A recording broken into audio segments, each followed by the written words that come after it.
पाणी गोदावरीच्या खोऱ्यात आणायचं, सांगली कोल्हापूरचं पाणी उजनीच्या माध्यमातून मराठवाड्यामध्ये आणायचं, या मराठवाड्याला सुजलाम सुफलाम करायचं, हा आपला प्रयत्न आहे.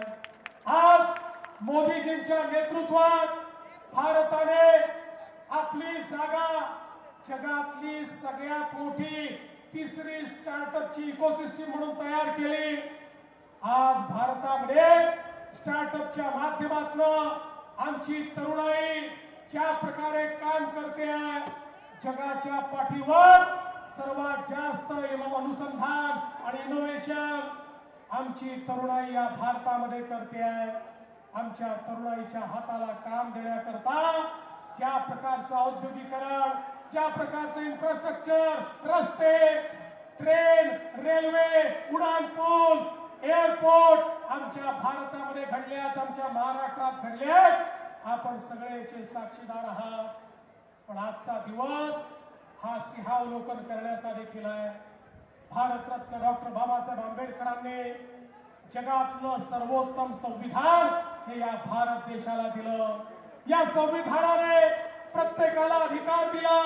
प्रत्येकाचे मूलभूत अधिकार हे साबित राहिले पाहिजे, हे त्या ठिकाणी त्याला ते अधिकार मिळाले पाहिजे.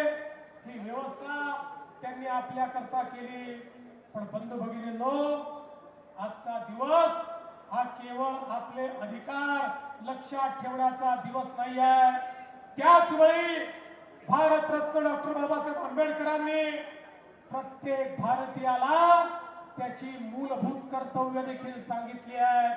मूलभूत अधिकार वापरण्याचा अधिकार त्यालाच आहे जो आपली मूलभूत कर्तव्य देखील लक्षात ठेवेल. आणि ही मूलभूत कर्तव्य ही देखील लक्षात ठेवण्याचा आजचा दिवस आहे.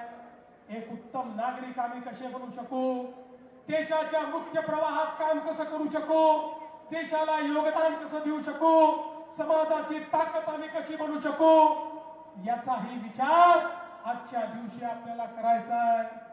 आणि मराठवाड्याकरता तर आपल्या सगळ्यांना माहिती आहे, 15 ऑगस्ट 1947 ला भारत स्वतंत्र झाला. पण मराठवाड्याला त्यानंतर 13 महिने झुंज द्यावी लागली.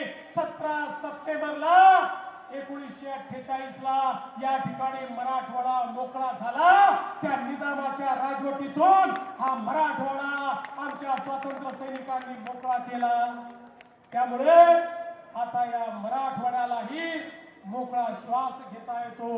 आणि म्हणून बंधू भगिनींनो, मी पुन्हा एकदा छत्रपती शिवरायांचं स्मरण करतो, तमाम स्वातंत्र्य संग्राम सेनानींचं स्मरण करतो, तमाम समाज सुधारकांचं स्मरण करतो. आणि या ठिकाणी आपल्या सगळ्यांना विनंती करतो, आपण सगळे आज प्रतिज्ञा घेऊया.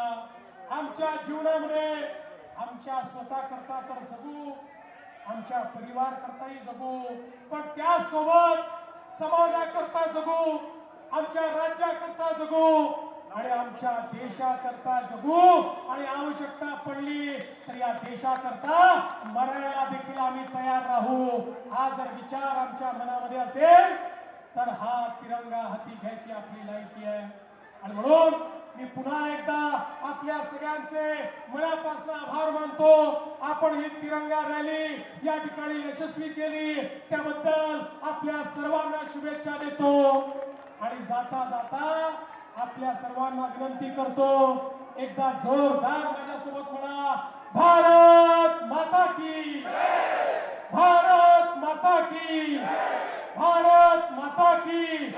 वंदे वंदे वंदे वंदे वंदे मातरम मातरम मातरम मातरम मातरम मातरम.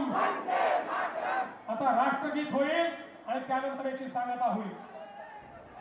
राष्ट्रगीत